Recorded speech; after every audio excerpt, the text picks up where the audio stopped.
जय श्री राम प्रेमी भक्तों।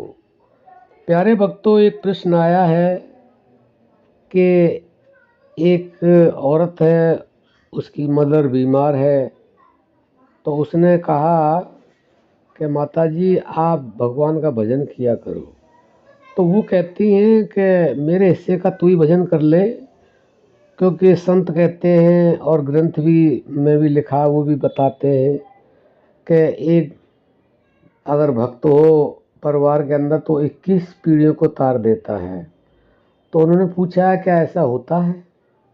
और दूसरा उन्होंने प्रश्न यह भी पूछा है कि जो पितृपक्ष चल रहा है, हम उनके लिए दान करें, पुण्य करें, कपड़ा दें या खाना दें, क्या उसके पास पहुंचता है?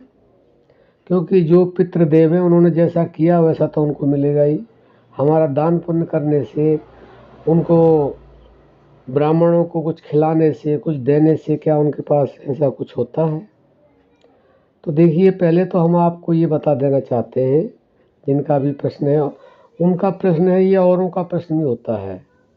वास्तव में ये बिल्कुल सच है कि जिस परिवार में एक भक्त होता है उसकी 21 पीढ़ियां तर जाती हैं।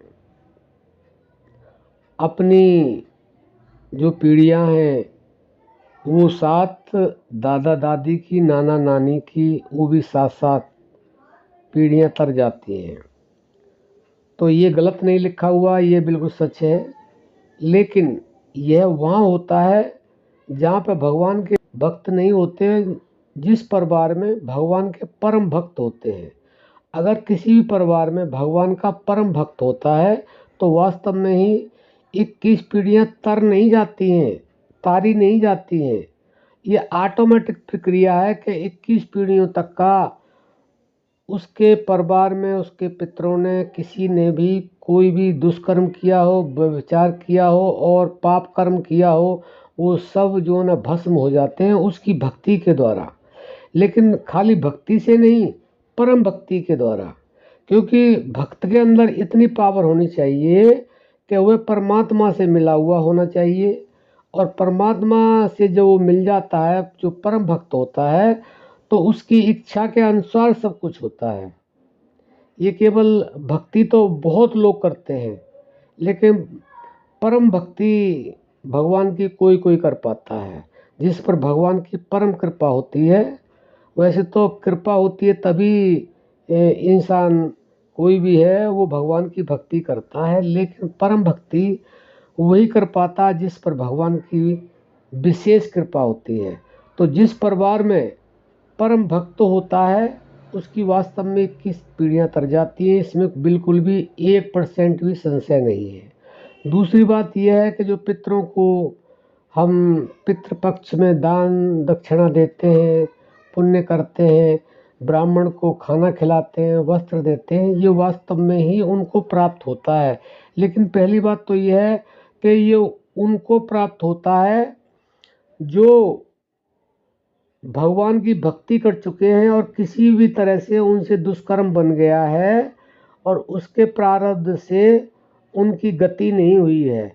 पहली बात तो ये उनके लिए होता है। दूसरी बात, जिस ब्राह्मण को आप भोजन करा रहे हैं, जिस ब्राह्मण को आप दान दे रहे हैं, वह भगवान की भक्ति में कितना जुड़ा हुआ है, इसके ऊपर भी निर्भर करता है।